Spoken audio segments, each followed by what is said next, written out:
Bienvenidos a una nueva capacitación BDI, donde vamos a estar hablando un poquito de la carga impositiva en las inversiones, específicamente en las pymes y los responsables inscriptos. Esta charla va a quedar grabada, luego la vamos a publicar en el canal de Telegram para que todos los miembros de la comunidad BDI puedan volver a verla. Así que yo voy a arrancar, cualquier cosa, si alguno entra por la mitad o cualquier duda, va a poder ver la grabación.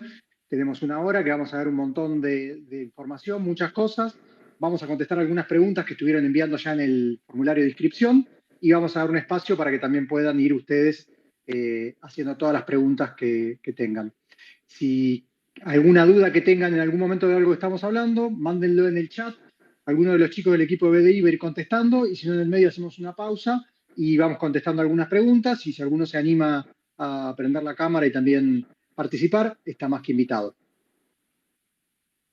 Vamos a arrancar un poco explicando qué es el tax planning, ¿no? Es lo que significa planificación tributaria, es decir, el objetivo es disminuir el impacto fiscal sobre el patrimonio y los ingresos, ya sea empresas o personas físicas, siempre vamos a ir haciendo esas distinciones.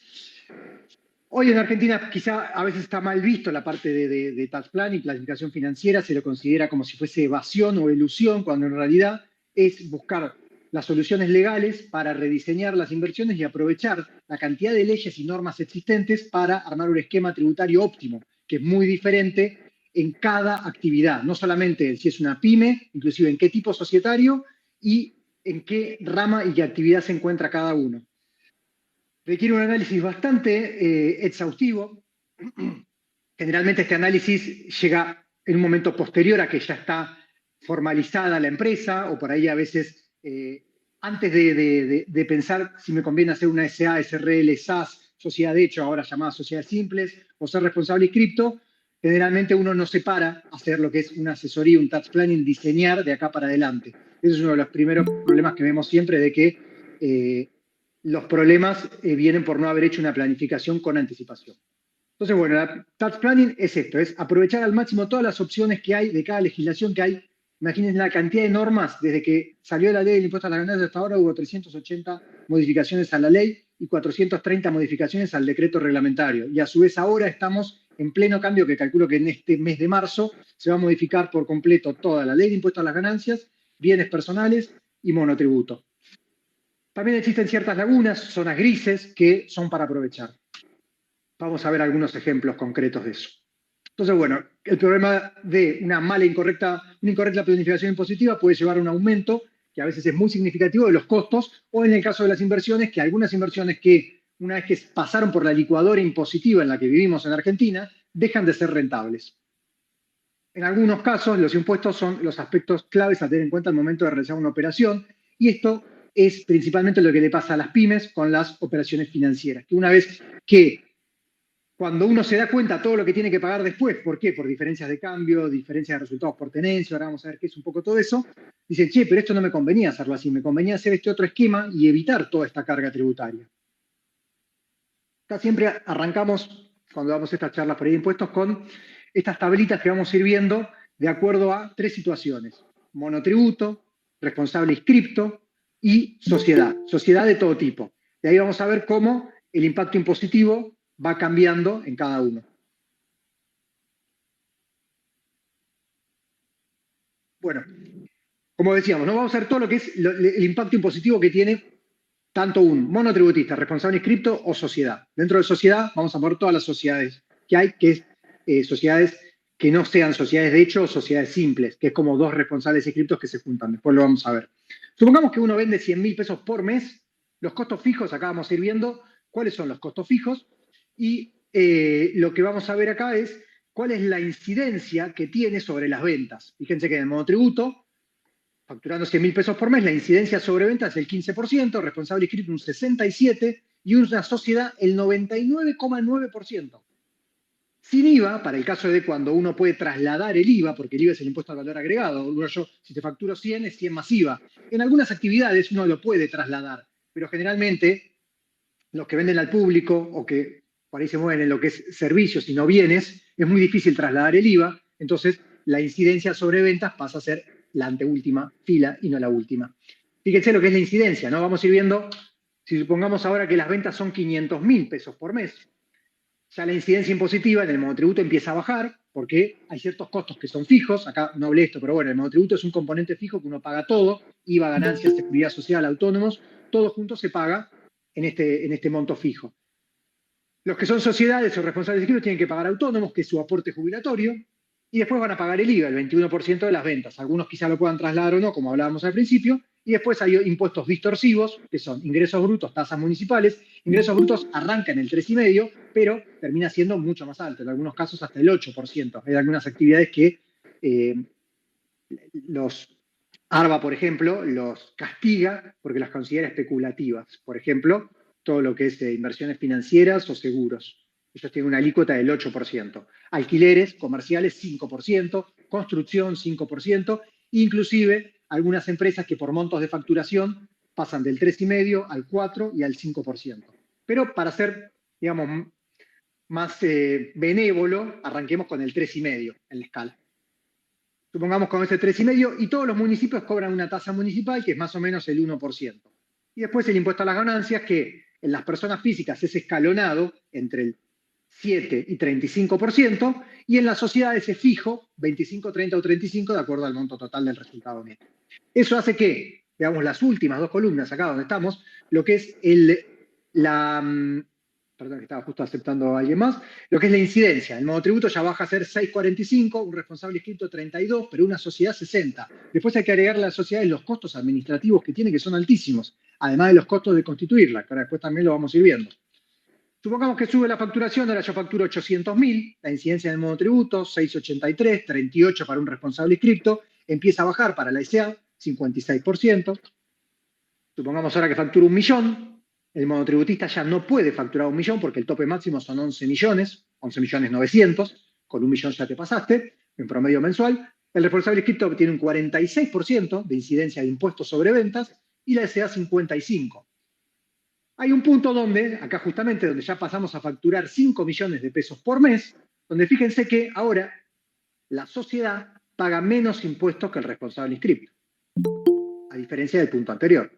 Este es un punto importante porque generalmente el primer error que vemos es que por mal asesoramiento o por mal interés de la persona que te está asesorando, te dice de que hagas una SA. Por ejemplo, el común error de algunos contadores que te dicen, no, hace un SA, te conviene hacer un SA, pero porque un SA se cobra mucho más caro. Después los honorarios como contador de llevar la contabilidad de un SA son altísimos. Cuando hablamos de altísimos, después lo vamos a ver en ejemplos concretos, pero arrancan de 200.000 pesos por mes mínimo.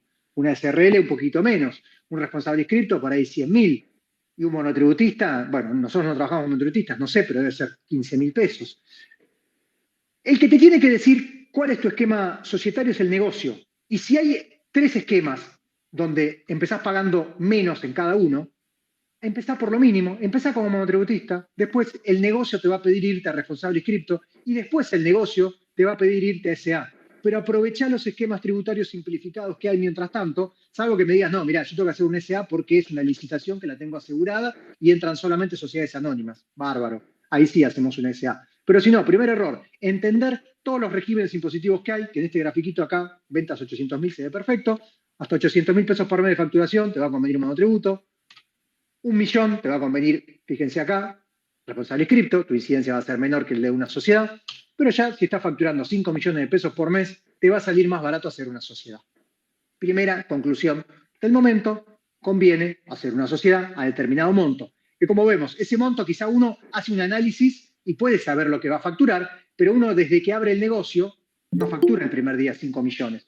Entonces, tiene que entender eso y a veces conviene ir dando pasos cortos firmes y positivamente aprovechar todos los regímenes que hay hasta llegar a una SA, porque constituir una SA es facilísimo, es rapidísimo. Ahora, dar de baja una sociedad es lento y es caro.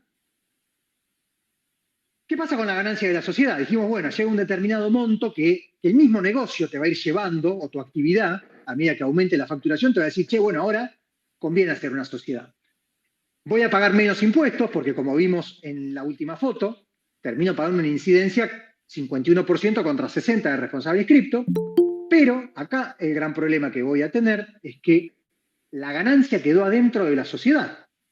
Se capitalizó la sociedad.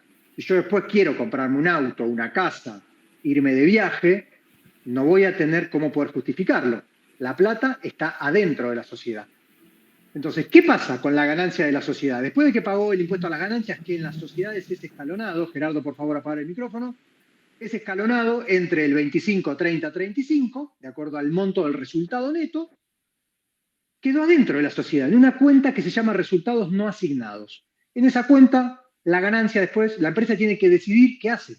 ¿La reinvierte o la retira para los socios? Y acá vamos a ver el primer trade-off importante donde uno tiene que decir, ya cuando está en una sociedad y empieza a invertir, todas las ganancias financieras de la sociedad, ahora vamos a ir viendo en detalle todo, plazo fijo, renta de títulos públicos, obligaciones negociables, resultado de compraventa de acciones, dividendos, cupones, todo paga impuesto en la misma tasa que paga ganancias la sociedad. Es como que se suma a la bola del resultado contable de la sociedad. Y vas a pagar la escala de la sociedad, 25, 30 o 35. Del otro lado, las personas físicas vamos a ver que está prácticamente exento de casi todo. Entonces, entender que, está bien, yo llego a un punto del negocio que me lleva a querer pagar menos y armo la sociedad. La ganancia esa me quedó adentro de la sociedad y ahora vamos a ver cómo retiro esa ganancia de la empresa. Ahí empezamos a ver distintas alternativas para tratar de primero, en este paso es un punto de disminuir la carga impositiva de las inversiones, es si todas las inversiones que hace la sociedad pagan el 30% de ganancias y la persona física no paga nada, bueno, primer punto, todo lo que vaya a invertir ese excedente, ya sea transitorio, en un horizonte temporal mediano o largo, no digo corto porque en el corto lo va a usar la empresa, entonces no conviene usar estos mecanismos, que ahora vamos a ver estos 5, pero hay más, plantearlos desde la estructura de responsable cripto o la persona física o director de sociedad o retiros. Ahora vamos a ir viendo alternativas que hay, ¿no? La ganancia ya quedó, ya pagó impuesto, la sociedad pagó el 30, 35% de impuesto a las ganancias. Ya me sacaste todo el Estado, me pagaste, saqué el 21 de IVA, 35 de ganancia, 3,5 de ingreso bruto, 1 de impuesto municipal, 1,5 del impuesto al cheque, que no lo nombré. Pasó por toda la licuadora de impuestos, ya quedó como resultados no asignados, pero la plata está dentro de la sociedad. Yo, dueño de la sociedad, no puedo ni irme de vacaciones porque no puedo justificarlo. Tengo que, primer punto, distribuir dividendos entre los accionistas. Y acá separar entre lo que es el dueño de la empresa que tiene acciones, o cotas partes si es una SRL, y lo que es el director. Por ejemplo, vamos a un ejemplo grande. Nosotros todos somos accionistas de Ternium, por ejemplo, de YPF, porque tenemos un 0,00001% de las acciones que cotizan en bolsa. Yo soy accionista. Si YPF mañana sale a repartir dividendos, YPF tiene que pagar el 7% del impuesto segurado a los dividendos, que ya te lo descuenta el broker, vos ni te enteraste, y reparten la proporción de la cantidad de acciones que tiene cada uno. Entonces, una alternativa es distribuir dividendos, pero implica pagar un 7% de impuesto cedular a los dividendos. Entonces, quedó la plata dentro de la empresa, yo la tengo que retirar para o usarla o decir, bueno, quiero disminuir el impacto porque esa plata, ahora que ya quedó, yo sé que no la voy a usar, es ganancia que quedó, ganancia, resultados no asignados, no la voy a reinvertir, no la voy a usar en la empresa, la voy a invertir. Si la invertís con la empresa, el resultado de esa inversión, más con las tasas altas que hay, va a pagar el 30% de ganancias. Te conviene sacarla. Pero sacarla implica pagar, si hacemos dividendos, distribuimos dividendos entre los accionistas, pagamos, por ejemplo, claro, una sociedad con Gianfranco y con Bruno. Tenemos 33% cada uno de la sociedad, distribuimos dividendos, 1.000.000 de pesos, son 333.000 pesos para cada uno. Cada uno, la sociedad va a actuar como agente de retención de 7% del impuesto. Ahora, si yo distribuyo dividendos en dólares, va el dólar oficial. El año pasado, con la brecha tan grande que hubo, uno terminaba pagando, en vez del 7, pagaba el 3. Porque esa plata, ¿qué hacía la empresa? Compraba dólar MEP y distribuía, transfería esos dólares MEP a los accionistas. Ese mismo día se armaba un acta de directorio donde la empresa decía que distribuía dividendos o hacía anticipo de dividendos o anticipo de honorarios, hablábamos de distintas alternativas, y lo anticipaba en dólares. Entonces, el accionista, el dueño de la empresa, se capitalizaba en dólares encima, se ganaba la brecha, la diferencia de cambio, que ahora vamos a ver qué es la diferencia de cambio, que las personas físicas no pagan y la empresa sí, y a su vez achicaba el impuesto. En vez de la alícuota del 7% de pago de dividendos, terminaba pagando el 3,5% o menos cuando la brecha era mayor al 100%. Hoy el ejemplo sería, si yo quiero bajar en la brecha del 7% y pagar menos, la empresa me va a pagar dividendos, pero me los va a pagar en dólares. Entonces, cuando la empresa distribuye en dólares, el impuesto es sobre el dólar oficial de 8,40, pero el MEP está a 1.000. Esta brecha, aunque sea un 16%, es un 16% menos de impuesto. Entonces, para en vez del 7, pagás el 5,7, 5,8. Disminuiste un poco la carga impositiva. Esta alternativa de pagar en dólares es para justamente aprovechar las diferencias de cambio y achicar el impuesto a los dividendos. Alternativa número 2. Los directores de la sociedad pueden asignarse honorarios con un tope que es el 25% de la utilidad contable. Entonces, supongamos que ahora el resultado nos dio 1.000.000 de pesos, nos vamos a distribuir el 25%, 250.000 pesos. Yo lo puedo deducir de la empresa como honorario de directores. La empresa no paga ganancias de eso. Ojo acá, no paga ganancias la empresa, se ahorra el 30% o la alícuota de ganancias y lo cobra el director. El director sí va a pagar ganancias sobre eso que distribuyen y acá la diferencia con los dividendos y los honorarios es que si yo distribuyo dividendos en mi empresa, tiene que ir en el mismo porcentaje de la tenencia accionaria. Si tenemos 33% de acciones, como dijimos en el otro ejemplo, son 33% para cada uno de lo que distribuya. Ahora, honorarios de directores los puedo fijar como yo quiera. Si somos 3 directores y la verdad me conviene impositivamente que vaya 1.000.000 a nombre de Bruno, porque él en su escala impositiva personal paga menos, distribuimos 1.000.000 entero a Bruno, o 500 y 500, lo manejamos como queremos. Honorarios directores se puede manejar de la forma que nosotros queremos y hay un beneficio impositivo que a su vez la empresa deduce de impuesto a las ganancias el 25%. Tercera opción, sueldos o gratificación extraordinaria del director. Hablábamos recién, el director, la empresa se capitaliza, genera dividendos, genera resultados, pero queda dentro de la empresa. El director quiere usar esa plata y no puede. Una alternativa es fijarse un sueldo como director empleado. ¿Qué es esto? Hay una posibilidad, como los directores ya pagan autónomos, igual que los responsables inscriptos, tienen la posibilidad de ponerse como directores empleados hasta ahora 900.000 pesos, pero durante diciembre era hasta 15 salarios mínimos, 2.400.000, no pagaban nada de impuestos, se ponían un sueldo de 2.400.000, la empresa se lo distribuía como sueldo, no pagaban aportes, los que tienen 931, solamente van a pagar ART, el ART es el 1 o 2% como mucho, pero no pagaban ese 55% de aporte del 931, entran con el código 9, el director de sociedad, la sociedad lo deduce 100% como un gasto, ustedes reciben esa plata como sueldo de directores, no pagan aportes y no pagan impuesto a las ganancias. ¿Hasta cuánto? Bueno, hasta diciembre eran 15 salarios mínimos, ahora está discutiéndose de vuelta qué va a pasar con todo eso. Así que bueno, esa es la alternativa 3. Alternativa 4. Ya empezamos a buscar otras alternativas ya un poquitito más rebuscadas. Ciertos gastos personales que el director no puede hacer, porque decimos que el director no tiene plata blanca, pero tiene gastos personales, que viaja, que alquila, que compra tales cosas o tiene ciertas gastos fijos, suscripciones, o hasta inclusive si se quiere comprar un auto, lo hace, pero a nombre de la empresa, de la sociedad anónima. Porque como la plata, habíamos dicho al principio, esa plata queda dentro de resultados no asignados de la empresa, volvemos al anterior, me conviene hacer la sociedad porque pago menos de impuestos, perfecto, pero esa plata me conviene tenerla ¿dónde? Adentro de la empresa y la tengo que sacar. ¿Cómo la saco? Para justificar vivir y a su vez para disminuir la carga impositiva. Punto 4, ciertos gastos personales que los podemos pasar a nombre de la sociedad y se van a deducir. Siendo prolijo con ciertas cosas que supuestamente sus contadores les van a decir y si no, pues nos preguntan a nosotros y les decimos. 4, vía monotributos de servicios. Hay ciertos accionistas que no son directores titulares, son directores suplentes. Pueden prestar servicios, por ejemplo, de asesoramiento en alguna fase técnica, más que nada servicios, que es un intangible, se dan de alta en monotributo y le facturan a la sociedad hasta el tope del monotributo. Hoy son 12 millones de pesos al año, se está por subir el tope a 35 millones de pesos al año. Imagínense una sociedad que se mete 2, 3 socios, son monotributistas, estamos hablando de que ya pueden deducir de ganancias al 35 millones, casi 100 millones al año, y a su vez ellos blanquean, justifican plata a costo prácticamente cero, porque el monotributo es la forma más fácil de justificar ingresos. Pasemos a ver un poco de diferencias de cambio. ¿Diferencias de cambio qué es? La diferencia de cotización del dólar, tan común en Argentina. Yo compré una obligación negociable de Cresud. La compré con el dólar a 3.50. Cuando la fui a vender, el dólar estaba 1.000, el MEP. Y a su vez subió la ON en dólares. Bueno, esa diferencia de cambio es lo que subió el dólar. En las sociedades, cualquier tipo de sociedad, esa diferencia de cambio se considera una ganancia. Y paga impuesto a las ganancias en la escala que tenés. Entonces vos compraste obligaciones negociables en tu sociedad y los cupones que cobres paga 30% de ganancia.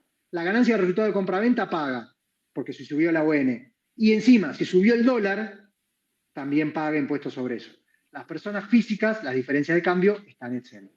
Vamos a ver acá, esta es la pregunta muy frecuente. ¿Qué pasa con las ganancias que tiene el portfolio debido a aumentos en el tipo de cambio?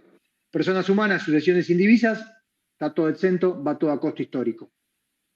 Sociedades, las diferencias de cambio y resultados por tenencia, que ahora vamos a ver qué es, están grabadas.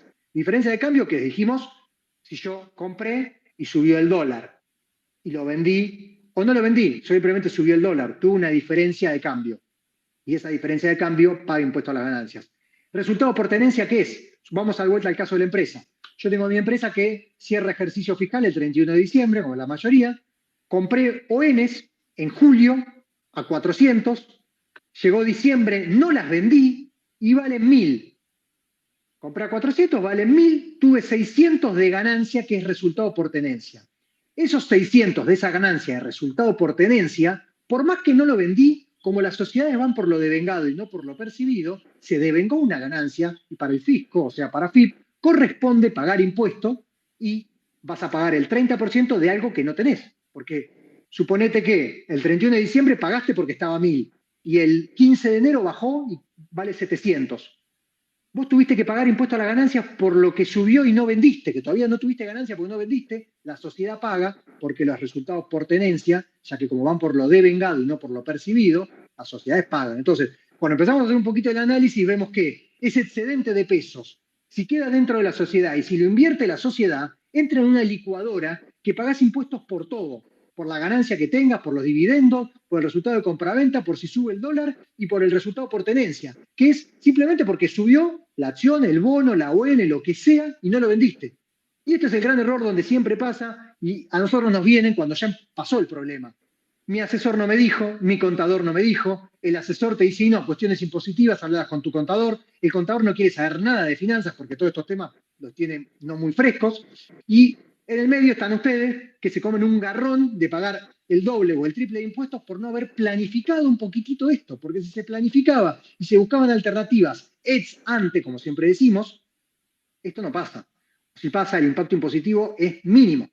Pero volvemos siempre a lo mismo. Nosotros, desde BDI, somos la primer consultora que hacemos un asesoramiento patrimonial integral donde vemos toda la foto.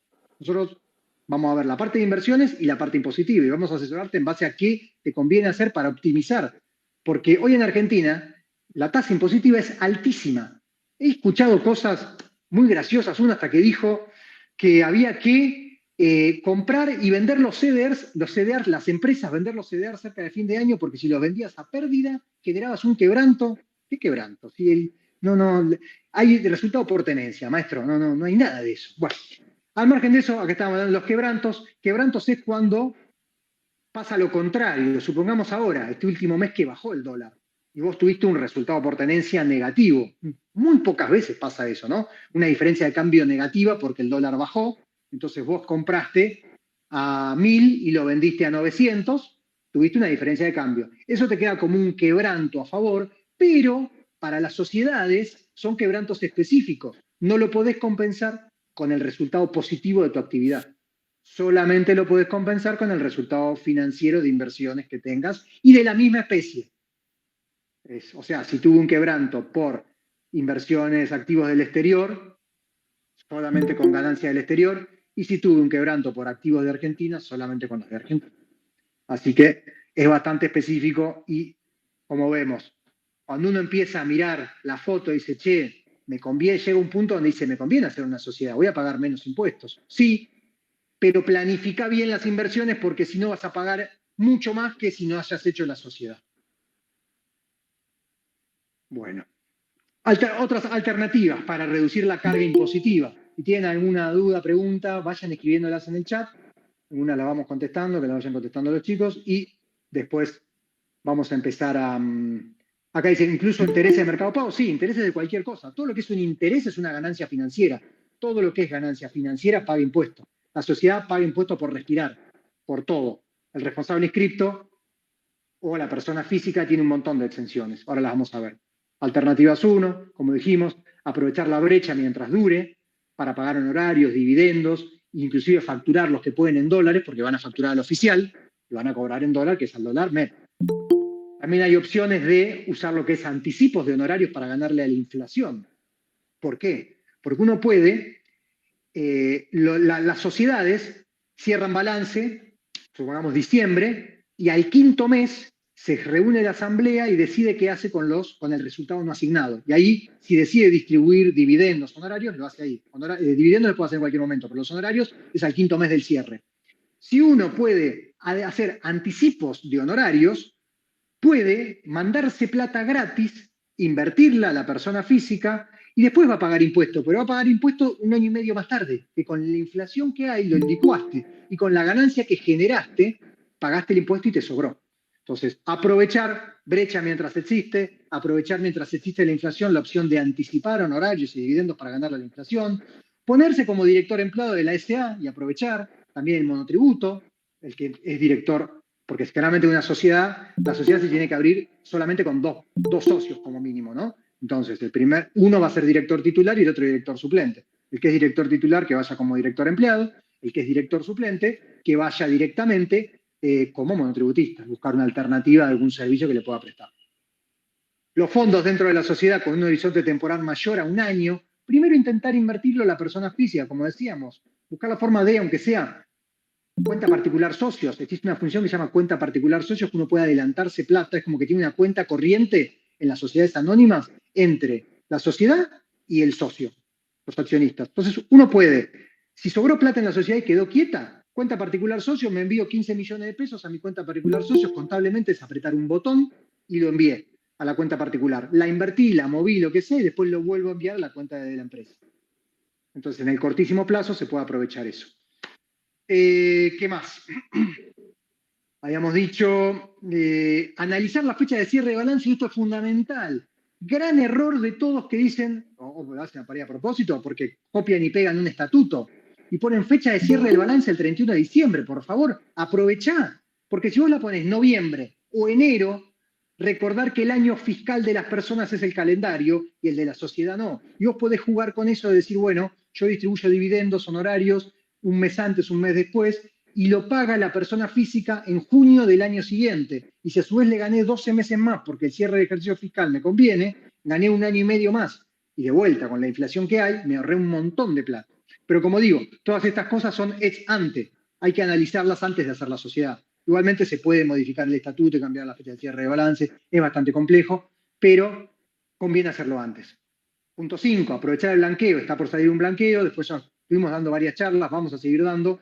el blanqueo va a salir con el próximo paquete de medidas fiscales de reforma de ganancias, reforma de bienes personales, y el blanqueo que hasta $100.000 va a ser a tasa cero con algunas condiciones. En principio se podría invertir ciertos instrumentos.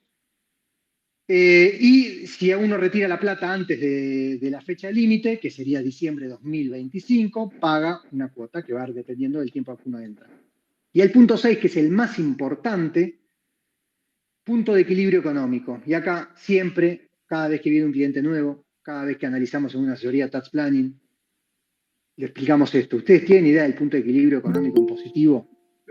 ¿Entienden cuál es el punto de equilibrio? ¿En dónde están parados? Bueno, el punto de equilibrio económico impositivo es hasta dónde ustedes tienen que facturar para pagar cero o lo mínimo de impuestos. Ese es el punto de equilibrio. Como está el punto de equilibrio económico, financiero o en el impositivo, es ese punto donde uno tiene que conocer la estructura, cuáles son las compras que tengo en blanco, cuáles son los gastos que tengo en blanco, cuál es mi estructura de impuestos, cuáles son las ventas y cuáles son mis márgenes que yo puedo ajustar. Y yo sé que de acuerdo a mi negocio y mi actividad hoy y mi estructura de gastos y ventas, mi punto de equilibrio es tanto. Llegando a ese punto, minimizo la carga impositiva. Eso es lo que decimos punto de equilibrio económico, que es fundamental. Supongo que a muchos de ustedes por ahí tienen contador, ya lo han hecho, todo esto que yo estoy diciendo por ahí es repetitivo, si su contador ya se los dijo, pero bueno, tengo que nombrarlo para el que quizás no lo sabe. ¿Qué impuestos pagan mis inversiones? Hablábamos recién, ¿no? Si es una sociedad, paga todo. Si es una persona física, hay muchísimas exenciones. Veamos acá, tratamiento fiscal del 2023, todavía no sabemos qué va a pasar porque en esta reforma quizá salga algo. Pero del 2022 lo que sabemos es que todo lo que es bonos soberanos, la compra-venta no paga. Los cupones no paga, bienes personales no paga. Lo único que paga bienes personales de bonos, renta fija, lo único que paga bienes personales son las obligaciones negociables en dólares. Obligaciones negociables en pesos no paga bienes personales, bonos soberanos no paga bienes personales. Las ON, que todo el mundo tiene ONs en dólares, las personas físicas, los cupones de dividendos no pagan ganancias, la diferencia de compra-venta no paga ganancias, la diferencia de cambio no paga ganancias, no existe resultado por tenencia porque va por lo devengado y no por lo percibido de las personas físicas. Sí paga bienes personales, sí al 31 de diciembre lo tenés. Pero recuerden que bienes personales es una foto, existen alternativas para optimizar la carga impositiva y moverse antes de fin de año. Pasemos ahora a lo que es renta variable, acciones CDRs. Lo que es para impuesto a las ganancias, CDRs, el resultado de compraventa de los CDRs está exento. Es lo que hablábamos también el otro día y lo compartimos también en una historia y en un reel. ¿Para qué voy a comprar la acción del exterior y pagar el 15% en dólares si yo compro CDR de la misma acción, Microsoft, si querés, o Apple, y no pago nada? Pago cero diferencia. Y del exterior yo voy a pagar el 15%. Y si encima sos una sociedad, vas a pagar mucho más por las diferencias de cambio que se generen y los resultados por tenencia. Después, los dividendos que te pagan van a pagar el 7%, como veíamos, del impuesto cedular, pero en el caso de los CDRs se considera renta de segunda categoría y va a pagar una escala progresiva que va a depender de, es como que se te suma a todos los impuestos que vos pagás como persona física. El impuesto a las ganancias, recuerden que son 4 categorías. Categoría 1, rentas de suelo, los alquileres que tengas. Categoría 2, renta financiera, que te entraría acá. Categoría 3, explotaciones unipersonales. Categoría 4, profesionales independientes. Eso es las 4 categorías de ganancias. Acá se te sumaría los dividendos si vos sos responsable cripto y tenés una actividad unipersonal o sos profesional y tenés 4ª categoría.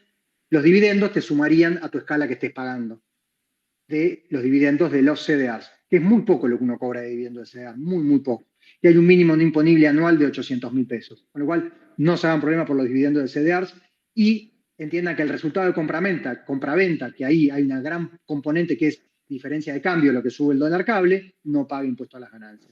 Bienes personales sí pagan los CDRs, no pagan las acciones. Tampoco pagan los ADRs, que son las acciones argentinas del exterior. Fondos comunes de inversión, y acá hay que depende de ganancias, no pagan ninguno, casi ninguno, pero depende del componente, de qué está compuesto el fondo común de inversión. Si está compuesto por activos exentos en ganancias, como veíamos, títulos públicos o acciones, obviamente no paga. Si está compuesto por activos como obligaciones negociables, paga bienes personales, que está grabado. Ahí, igualmente, fíjense que está el asterisco, las sociedades gerentes deben definir periódicamente si los FCI están grabados o exentos. Si ustedes entran a la página de los bancos, cada banco, o inclusive en Balance, a la parte de fondos, pueden descargar un PDF donde dice cada fondo común de inversión si está grabado o está exento. ¿Por qué? Porque hay una condición de que tiene que, como veíamos recién, ¿no? Los componentes, si los componentes están exentos, no paga bienes personales, pero se tiene que cumplir que lo tengan 270 días en el año. O sea, hay un margen de que hay algunos días que te podés pasar de que como mínimo el 75% de los activos del Fondo Común de Inversión sean exentos. Esos son un poquito los márgenes. Bueno, este es un ejemplo que lo hemos visto en otras charlas de cómo afecta el rebalanceo de bienes personales antes de fin de año. Cómo afecta en la cartera de un inversor común. Y acá vamos a 3 ejemplos. Cartera de Juan y de Pedro, fíjense que tienen lo mismo. Juan tiene 10 millones en CDRs y Pedro tiene 10 millones en acciones del exterior, a diferencia uno del otro. Lo tiene renta variable y 10 millones. Uno en Argentina, otro en su cuenta internacional. Juan tiene 10 millones en ON, Pedro tiene 10 millones en bonos corporativos del Tesoro de Estados Unidos, T-Bills. Fondo común de inversión, 10 millones Juan, Pedro 10 millones en un fondo común del exterior. Los dos tienen el mismo patrimonio de 40 millones. La diferencia es que Juan lo tiene todo en Argentina, va a pagar la alícuota reducida, 350.000 pesos. Pedro, como al 31 de diciembre no hizo rebalanceo y lo mantuvo en Estados Unidos, paga 680. Cartera BDI es lo que nosotros decimos siempre, el famoso rebalanceo antes de fin de año, que hoy bienes personales sigue siendo una foto al 31 de diciembre. Si vos antes del 31 de diciembre rebalanceaste la cartera, modificaste 2 o 3 cositas, por ejemplo acá, tenías acciones del exterior y en vez de tener acciones del exterior antes del 31 de diciembre te paraste en ADRs, los ADRs están exentos. Lo que tenías en fondo común de inversión y obligaciones negociables, lo mandaste a la caja de ahorro en dólares del banco y también está exento. Automóvil y vivienda, todos lo tienen, no lo pueden cambiar y es lo único grabado. Haciendo ese rebalanceo, cartera BDI, impuesto a pagar 0. Y acá el impuesto no es 680.000, sino es 680.000 de impuesto más 680.000 de anticipos para el año próximo, más los honorarios del contador, más tener que informarle a FIP. Bienes personales es un impuesto que cuando uno lo empieza a pagar, no sale nunca más. Esto un poco como para ver la situación esta. Ahora vamos a ver algunas consultas y preguntas que estuvieron haciendo. Consultorías BDI que nos venían preguntando. Nosotros damos todo tipo de asesoramiento y tenemos diferentes tipos de consultorías para las carteras de inversión. Consultorías estándar, que es una revisión de la cartera, de la que tengan. Ustedes tienen una cartera en cualquier broker argentino de afuera y quieren que hagamos una revisión. Es la consultoría estándar, que tiene media hora. Una consultoría premium tarda 1 hora. Y ahí ya hay un armado de carteras, un rebalanceo y optimización de la cartera. Dura 1 hora. El pack starter, que son 2 días, 2 sesiones para el que recién arranca. Siempre decimos, arranquen con el curso inicial de inversiones, que es gratuito. Complementenlo con una asesoría pack starter, que van a tener un miembro del equipo BDI, una asesoría 1 a 1, donde van a tener 2 encuentros de 40 minutos cada uno, donde van a empezar de cero, desde cómo abrir una cuenta, cómo fondearla, cómo operar en tiempo real, ir viéndolo, y hasta cómo armar una cartera de inversión acorde a los objetivos que ustedes están buscando. Estas son las 3 asesorías que tenemos para todo lo que es inversiones. Para lo que es impuestos, tenemos 2 tipos de asesorías. La asesoría Tax Planning, que es un poco esto que estuvimos hablando un poco en esta charla, que es específico, porque nosotros tenemos que analizar cada actividad de cada persona, que es muy diferente. Inclusive 2 personas en la misma actividad pueden tener estructuras totalmente diferentes y algo en una empresa puede funcionar y en la otra no. Cada caso es un mundo y hay que analizarlo para buscar, dentro de todas las variables que hay, optimizar la carga impositiva de la empresa o el responsable inscripto, y también en esta asesoría Tax Planning está incluido el asesoramiento por el blanqueo que está por salir. Como dijimos, el blanqueo es una oportunidad que se da. Este es el 7º blanqueo con la 7ª presidencia post-democracia. Todos los blanqueos siempre son beneficiosos. Cuando estábamos hablando de la incidencia impositiva que había esos cuadritos sobre ventas, que arrancabas en el 90% de tus ventas inciden impuestos y terminabas en un 50 y pico, bueno, imagínate que te olvidaste de facturar, para decirlo bien, durante varios años muchas cosas, te quedó fuera del sistema, no lo podés invertir, no lo podés usar, entras al blanqueo y este blanqueo hasta $100.000 estás a cero, más de 100.000 empezás a pagar sobre el excedente de los 100.000. Aparentemente es un blanqueo bastante amigable. En un par de semanas va a haber más novedades. Hay ciertas cosas que nosotros sabemos, porque también estamos trabajando en el Ministerio de Economía sobre esto. El que quiere tomar una asesoría de Tax Planning también para ver lo de blanqueo. Dentro de lo que es la asesoría de blanqueo está desde analizar qué blanquear, cuánto, cómo, y acompañarlos también en el proceso de la carga en AFIP, porque todo esto implica presentar un montón de formularios en AFIP hasta ir al banco y entregar los dólares. O también se pueden blanquear inmuebles, un montón de cosas. Eso después lo vamos a ir viendo, vamos a ir dando otras charlas exclusivas de blanqueo.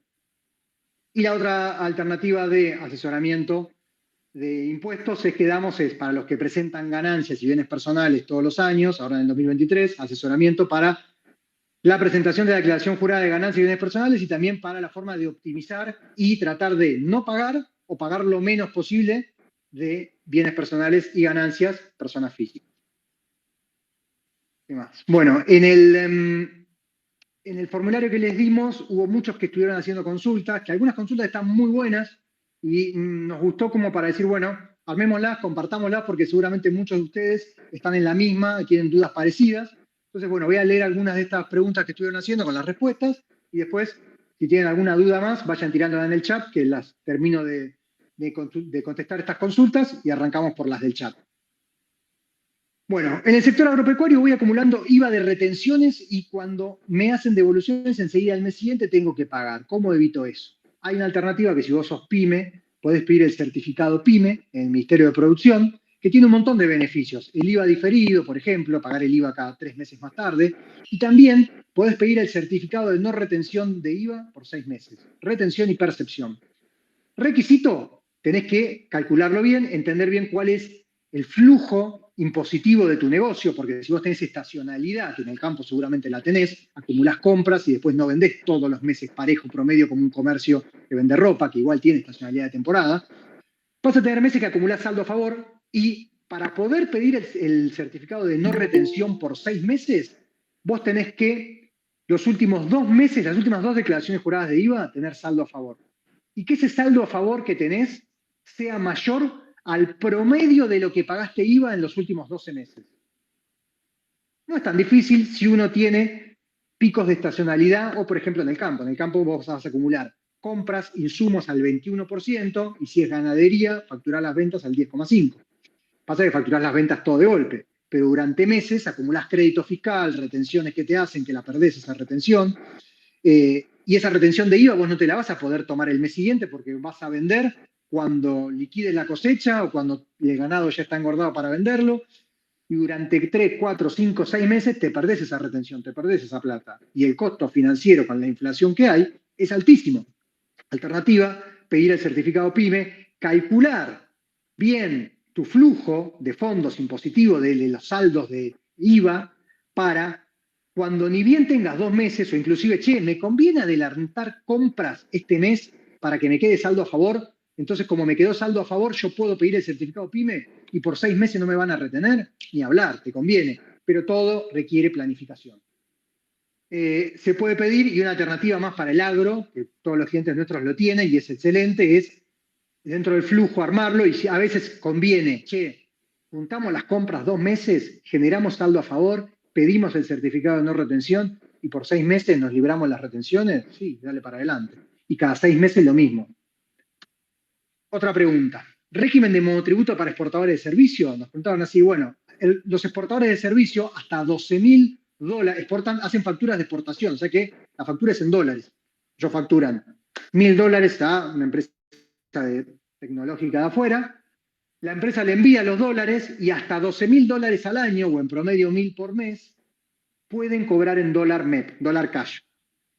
Hago la factura en dólares al dólar oficial, imagínense esto el año pasado, vos facturabas a 3.50 y hasta $12.000 el banco te los devolvía cash. Te pasabas de los $12.000 y el banco te lo especificaba al tipo de cambio oficial. Llevémoslo a valores de hoy.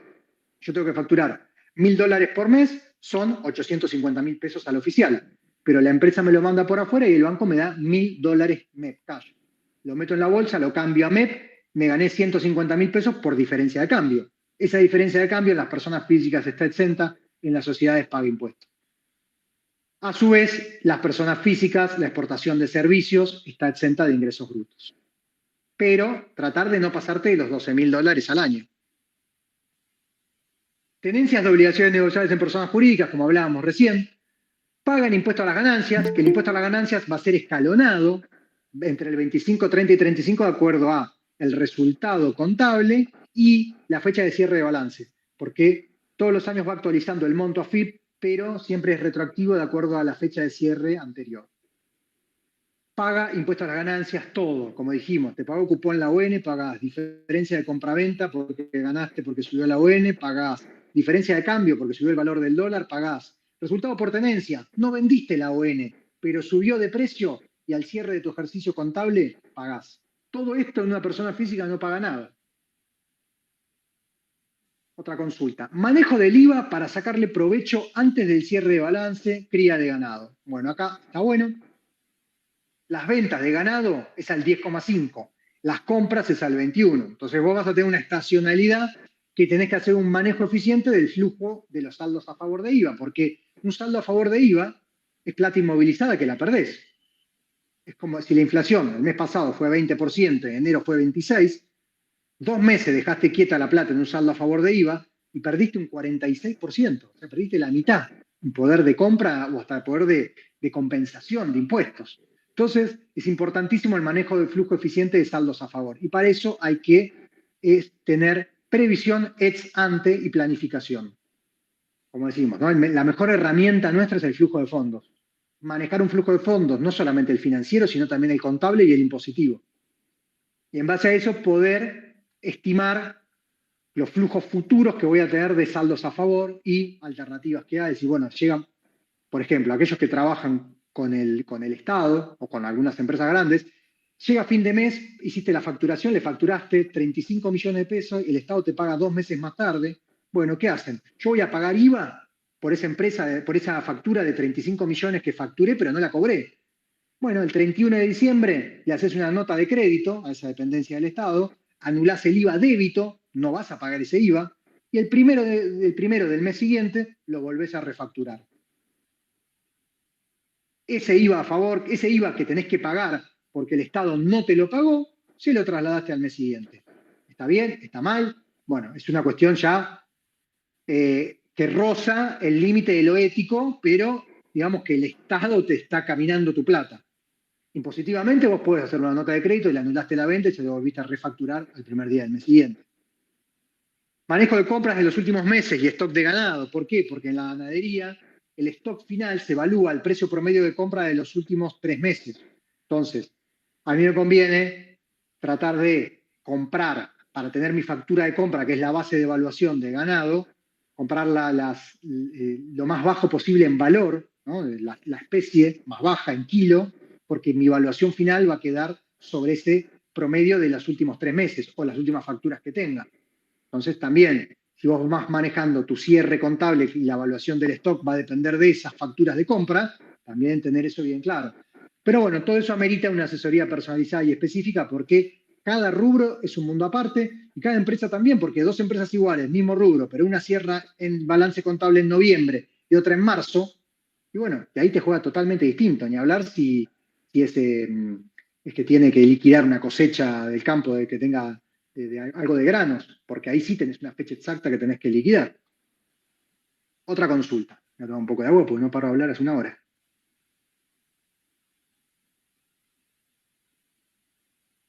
¿Cómo reducir impacto en ganancias? Uso de los BOPREALes para el pago de impuestos nacionales. Bueno, el BOPREAL es un bono que se emitió para importadores, pero después para hacerlo un poquito más atractivo, porque es la aspiradora de pesos que tiene Caputo, cuando dice, che, ¿qué pasa? Que están frenando la inflación, el dólar está quieto, y bueno, la aspiradora número 1 de pesos es el BOPREAL, que está funcionando perfecto. El BOPREAL Serie 1 se hizo un strip, se dividió en 4 bonos, de los cuales Serie A, B, C y D. Serie A, B, C y D A, B y C son los compensables contra impuestos a partir de abril de cada año, 2025, 26, 27. Entonces, uno puede ir comprando esos bonos y lo compra a un valor hoy que cotizan 70, 80, pero lo compenso contra impuestos a 100. Es una alternativa válida para el que tiene un flujo de pagos de impuestos que se repite. Entonces, yo ya sé que todos los meses tengo que pagar un IVA muy alto, y bueno, vamos por un BOPREAL. Es una opción válida. Pero requiere un análisis específico para ver cuál es la mejor opción, porque el BOPREAL se va a poder utilizar para compensar ganancias también. Y hay que ver cuándo cierra tu ejercicio contable, porque ganancias se paga el quinto mes del cierre del ejercicio contable. Por ahí tenés que pagar ganancias en marzo y el BOPREAL se puede compensar. Por eso requiere un análisis más exhaustivo. Y punto clave de esto, antes de mandarse a comprar Bopreal, no hay ninguna reglamentación, ni de AFIP, ni del Banco Central, ni de cómo, ni cuándo se va a poder compensar el Bopreal. Solamente está el decreto que salió en enero, que dice que están los Bopreal, se emitieron, están, pero no se sabe cómo, y la experiencia nos dice de que mucho cuidado con la letra chica de las reglamentaciones, todo es muy lindo el anuncio, cuando sale la letra chica están todos los peros y te das cuenta que compraste un Bopreal, te clavaste y al final después lo vas a poder compensar, en realidad solamente un 10% o no es tan atractivo. Por eso, conociendo la historia argentina y de AFIP, tener mucho cuidado y hasta que no esté la reglamentación, no mandarse todavía a comprar. Tengo cuenta en Balance, la pregunta es qué hacer con los sobrantes mensuales de dinero respecto a las colocaciones de acciones, CDRs, ON, fondos y bonos soberanos que tengo a nivel impositivo. Bueno, si tenés cuenta en Balance, tenés un asesor designado que te toca aleatoriamente, a veces puede ser bueno, a veces puede ser malo. Nosotros somos asesores en Balance. Si quieren designarnos como asesor, tanto en Balance, InView, Bull Market o YOL, nos avisan por privado. En Balance es un poquito más complicado porque nos pusieron una restricción que si la cuenta que aleatoriamente se abre le toca un asesor, ese asesor es un empleado fijo de Balance, el sindicato de empleados de Balance se quejó y no nos deja que nosotros, que somos externos, tomemos la cuenta. ¿Por qué? ¿Qué estaba pasando? Nosotros le estábamos sacando tantas cuentas a los empleados de Balance y ellos cobran su sueldo en porcentaje de lo que cobran de comisiones. Entonces se le quejaron a Balance y dijeron, che, ojo que BDI nos está sacando plata, y se juntaron y dijeron, che, BDI a partir de ahora no puede reafectar cuentas de Balance que ya estén asignadas a empleados, porque el sindicato de empleados se quejó. Una medida totalmente arbitraria, injusta, que promedia para abajo, ¿no? Es decir, que no importa si te asesoran bien o mal, porque ese cliente ya va a morir con vos. Si a vos te tocó un asesor de Balance aleatorio que es empleado, vas a tener que morir con ese asesor, por más que sea un desastre. No premian al esfuerzo y la capacidad. No hay meritocracia, pero bueno, no deja de ser un sindicato de empleados y un poco de lo que es la realidad de nuestro país con todos los sindicatos. Una escala un poquitito más alta porque son un poquitito más instruidos, pero no deja de ser un sindicato. Existen otros brokers donde no nos ponen esa limitación. ¿Qué más? Bueno, también pueden mantener al asesor actual y tomar asesorías periódicas con el equipo BDI de las que estuvimos hablando. Más consultas. El pase del monotributo al responsable inscripto es una caída al precipicio. Lo explicamos recién con los gráficos anteriores. Pasás de una incidencia sobre ventas del 6, 7, 8% que pagás de impuestos sobre ventas a directamente pagar el 70% de tus ventas a impuestos. Prácticamente te mata. En el mejor escenario, vendiendo más de 5 millones por mes, pasarías a tener una incidencia impositiva del 50-60% de impuestos. Soy médico responsable inscripto, ¿cómo puedo pagar menos impuestos? Bueno, hay una alternativa para los médicos, en realidad para todos los profesionales independientes, mantenerse en el monotributo hasta el límite máximo, hoy 11.900.000, pero en unos días va a pasar a ser 35 millones, y el excedente, crear una sociedad simple. Sociedad simple es las que eran antes las SH. El nuevo, después de la reforma del Código Civil, permite hacer las sociedades simples, que se les llaman también sociedades de sección 4 de la ley 19.550. La sociedad de sección 4 es 2 personas nos juntamos y 2 responsables inscritos. Lo que vamos a hacer es hacer una sociedad de hecho. Vamos a tener un quit número 30, va a ser una sociedad simple. Vamos a facturar por nuestra actividad hasta el tope del monotributo y el excedente lo va a facturar la sociedad. Va a ser un quit diferente, va a tener una cuenta bancaria diferente y va a pasar a ser una sociedad de hecho. La sociedad de hecho, en este caso sociedad simple, va a pagar IVA por lo que facture, pero lo más que puedas te lo vas a usar con el monotributo. Veamos que ahora se va a subir a 35 millones, o sea, ya el excedente, haces una sociedad simple. La que tiene la sociedad simple es que IVA va a pagar igual que una sociedad común, pero ganancias se distribuyen entre los socios. Entonces, si el resultado de la sociedad simple que hicimos con Gianfranco nos dio 1 millón de pesos al año, cada uno va a pagar sobre la ganancia del 50%, es decir, 500.000 pesos en cabeza de cada uno. Y recuerden que impuesto a las ganancias es escalonado, arranca en el 5 y termina en el 35. Va subiendo así escalonado. Los escalones es la famosa tablita de machineo. Y hoy los escalones son cada vez más cortos. Con muy poca plata pasás de la escala del 5 al 20 y del 20 al 35. La sociedad esta no presenta balances ni declaración jurada, tiene una reducción al mínimo de la carga impositiva y contable, y es una alternativa válida y que usamos mucho, mucho con los empleados, con los médicos. Los que se están sumando ahora, aprovecho para contarles que esto va a quedar grabado, después lo vamos a enviar en el canal de Telegram de la comunidad BDI, la grabación para que puedan acceder. Si alguno no está en la comunidad BDI, nos escribe por privado, le decimos las formas que es, o nos designan en un broker o tomando alguna de las asesorías, tienen acceso al canal de Telegram y a ingresar a la comunidad BDI.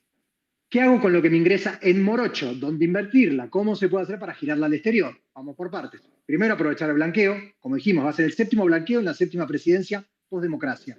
Todos los blanqueos son oportunidades que se dan cada 4 años. Igualmente, tenemos que analizar cada caso en particular antes de entrar, porque quizá te convenga, no sé, vas a blanquear plata para comprar un inmueble y quizá te conviene comprarlo y después blanquear el inmueble. Después vamos a ver, el blanqueo tiene muchas cosas donde hay que analizar cada caso en particular porque no es como los blanqueos anteriores.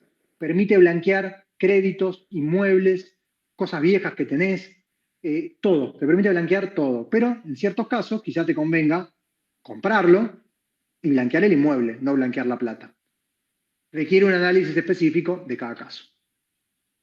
¿Por qué me cobran ingresos brutos de emisiones por cualquier persona que me deposita en mi cuenta estando exento por ser fabricante en provincia de Buenos Aires? Y me lo cobran por más que me deposite Mariano de BDI, me sacan ingresos brutos de emisiones. Hay algo que se llama convenio multilateral. Primero, ingresos brutos es el impuesto más distorsivo que hay, es un impuesto provincial. Recuerden que las provincias no hay plata, no tienen plata. Van a empezar a subir el impuesto provincial, subir los esquemas de retención y de autoinscripción. Así que prepárense que esto de emisiones va a pasar a todo aquel que venda por Internet. ¿Por qué? Porque la comisión arbitral, que es la que regula el convenio multilateral, dice que cualquier venta que hagas en otra jurisdicción de forma electrónica, vos tenés que inscribirte. Debes haber tenido alguna venta por internet a misiones y desde eso ya corresponde que te inscribas. Y algunas jurisdicciones te escriben de oficio que vos ni te enteraste y en realidad te estás enterando porque te están reteniendo. Esa retención que te están haciendo es porque ya estás inscripta de oficio en misiones. Y así las 24 provincias. Y entras en una que te retienen de todos lados. Te conviene hablar con tu contador, pasar de ingresos brutos provincia de Buenos Aires a inscribirte en convenio multilateral, bajar las alícuotas de retención, presentar las declaraciones juradas que hacen falta. Pero bueno, si no te van a inscribir de oficio en las 24 provincias. Todo esto puede seguir mientras dure el conflicto nación-provincias, pero se puede optimizar, requiere una asesoría específica, de estudiar cada caso en particular, porque tampoco es pasar de no estar inscrito en ninguna jurisdicción a inscribirte en las 24 provincias, que también tiene un costo impositivo alto. Cuestiones a tener en cuenta para no correr el 15 de diciembre, como dijimos, asesoramiento especializado, busquen asesoramiento especializado en impuestos e inversiones y planificación ex ante. El tax planning es antes. Ahora siempre nos pasa lo mismo, estamos cerrando declaraciones juradas 2023 en junio de 2024. Ya está, no podemos cambiar nada. Nosotros ya ahora estamos planificando el 2025 de los clientes. El 2024 ya lo planificamos en enero, febrero. Ya está. Ya saben todo lo que hay que hacer en el 2024 y en este momento nuestros clientes están planificando el 2025. Eso es planificación ex ante. Mi contador me hizo formar una SRL y la única diferencia que encontré son más costos, totalmente, lo que hablábamos al principio. El contador no te tiene que decir que hay que hacer una SRL. Tu mismo negocio te tiene que pedir subir y armar una SRL. No el asesor financiero ni el contador. Existen costos altísimos de constitución. Ahí puse 600.000 pesos en la SRL, hoy me lo actualizó la abogada porque usted le pedí un presupuesto, 800.000 constituir una SRL con libros. Y hasta 1.000.000 la SA, supongo que habrá más. Capital mínimo ahora para constituir un SA son 30 millones de pesos, hasta hace un mes era 100.000 pesos. Entonces, ¿para qué hacer un SA? Hay que constituir un SA, vos vas a inmovilizar 30 palos. No tiene sentido. Altos costos de mantenimiento contable mensual, mínimo 200.000, 250.000 pesos, una SA SRL, altos costos anuales, certificaciones, costos en la IGJ, renovación de autoridades, escribanos, analizar si realmente conviene. Bueno, y esto es para quienes presentan declaración jurada, está quedando 2 minutos de la charla, se me pasó, traté de hacerlo, quería tantas cosas que meter, pero es bueno este cuadrito, mírenlo, es para saber quién tiene que presentar declaración jurada de ganancias, si bien es personal, es informativa o no, si es responsable, si es empleado en relación de dependencia. Bueno, las preguntas de acá del chat me las dejo, lo que voy a hacer es algunas historias de Instagram, las vamos a ir respondiendo, ya no queda nada, el video este lo vamos a subir después a YouTube, un video oculto que lo vamos a subir al canal de Telegram. Cualquier cosa nos escriben por Instagram y le damos indicaciones. Muchas gracias, nos vemos en la próxima.